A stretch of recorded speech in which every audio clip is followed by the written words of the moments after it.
haweenweynaha magaala madaxda gobolka Sanaag ee Ceergaabo ayaa munaasabad ay isugu yimaadeen hoolka Mahuraan ee magaalada Ceergaabo waxay si weyn ugu taageereen golaha guurtidu go'aankii ay ka soo saartay muddo kordhinta taas oo ay xukuumadda Soomaaliland guurtidu ugu dartay marka uu dhamaado waqti xileedkeedii hore muddo ku dhow 2 sano. munaasabadan lagu taageerayay muddo kordhinta ay guurtida Soomaaliland u sameysay xukuumadda madaxweyne Siilaanyo iyo baarlamaanka Soomaaliland ayaa waxa ka soo qayb galay qaybaha kala duwan ee haweenweynaha magaalada Ceergaabo waxayna halkaasi ku muujiyeen taageerada ay u hayaan go'aankii muddo kordhinta ahaa ee guurtidu gaadhay iyaga oo arrimahaasi ka hadlayana waxa hadaladoodii kamid ahaa guurtida kordhisay 2 sanadood ee aanu kordhin madaxweynaha qura ee u kordhisay ilaa iyo baarlamaan ilaa iyo wixii hoos yimaado dhan marka waxaynu isugu nimid taageero waynu hambalyeynaa si mugiyo miisaan leynu hambalyeynaa waxaynu leenahay qoliyaha mucaaradka walaalayaal wanaagiin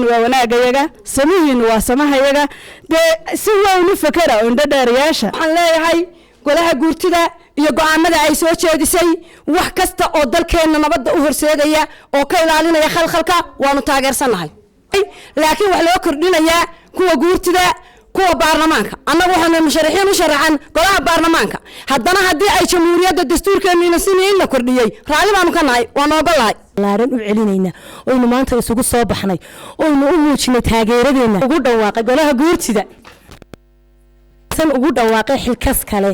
muddo kordhinta madaxweynaha Axmed Maxamed Maxamuud Siilaanyo waxaynu leenahay hambal waxaan taageersanahay muddo kordhinta anigu hadalka badin maayo muddo kordhinta san taageersanahay waxaan aad u soo dhaweynayaa go'aanka golaha guurtida ka baarlamaanka ka maxay ahaayto commissionka cidii ay qusayso aad iyo aad baan u taageersanahay hadaan nahay haweenka gobolka Sanaag halka ku taageeraya go'aanka guurtidu iyo muddo kordhinta uu sameeyay madaxweynaha aad iyo aad bay ugu mahadsantihiin anigoo ku hadlaya afka ururka NAW waxaan halkan aad iyo aad ugu hambalyeynaya madaxweynaha Axmed Siilaanyo ku hadlaya afka haweenweynaha gobolka Sanaag waxaan halka ka muujinaya waxaanu leenahay hambaliyo laakiin wixii wax qabada oo maanta dalkeena ka soconaya ilaa iyo Ingiriis dhaba Soomaaliland lagu soo qaadqaan hadda dhabada maraysa lamana arag waxaynu doonaynaa markaa maanta madaxweynaheena dhabada inoo dhisaya inaynu dhammaanteen leenahay taageero hadaynu gobolka Sanaag waxaan kaloo u hambalyeynaya maxay guurtida gaadhay iyadoo mugiyo miisaan leh inay muddo kordhiyaan annaguna waa ku raacnay waana ku raacsanahay waxaan halkan taageero uga muujinayaa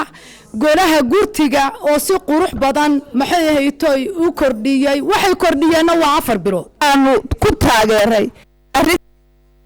arrintamayeen oo ay madaxweyne Axmed Maxamed ugu kordhiyeen sanad iyo 10 bilood annaguna intii waxnu ku daray cadaladu ku dareen oo 2 sano waa buuxinay waxaan halkan ka taageerayaa guurtida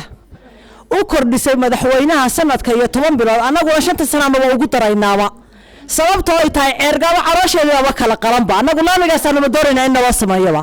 Cabdiraxmaan Axmed Ilsar telefishinka caalamiga Star TV magaalada Ceergaabo